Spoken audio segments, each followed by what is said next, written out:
Let's start with the context of current world events.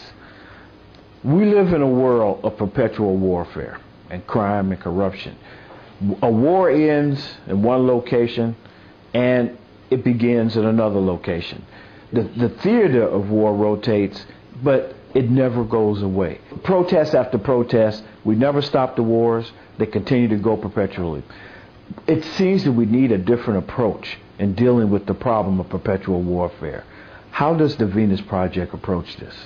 If you really wish to bring an end to war, poverty, hunger, and most crimes, what we have to do eventually through education is declare all of the Earth's resources as the common heritage of all the world's people. That would be number one. If that is attained, then we can do away with all the artificial boundaries that separate people.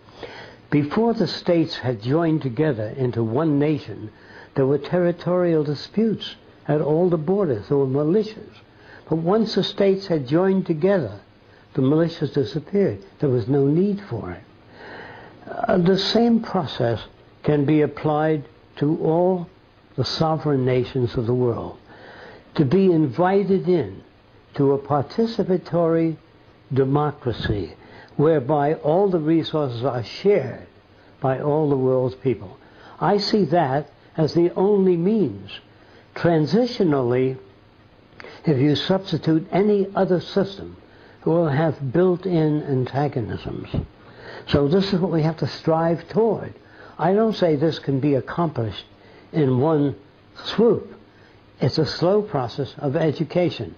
We hope to make a motion picture depicting these changes and showing people what the advantages would be to each individual throughout the world of a resource-based economy. Why do you propose such a radical change? Well, I would like to see an end to war, poverty, unnecessary human suffering. And I can't see it within a monetary-based system where the richest nations control most of the world's resources. I cannot see that happening. I see constant repeat of the same series of events: war, poverty, recession, again, boom, bust, and war again. I see no end to that cycle of events unless we declare the earth as common heritage.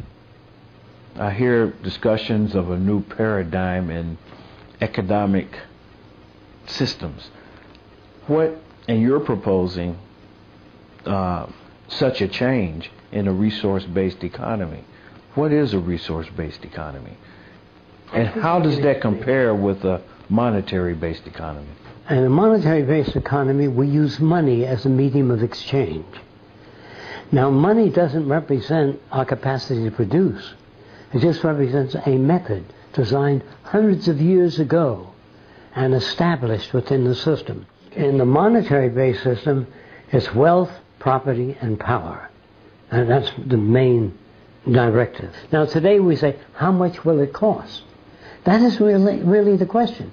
The real question is, do we have the resources to build that kind of project? Yes, we do. Do we have the money? No, we don't. We don't have enough money to wipe out the slums and build housing all over America and schools. Even if you taxed everybody, doubled it, we don't have enough money.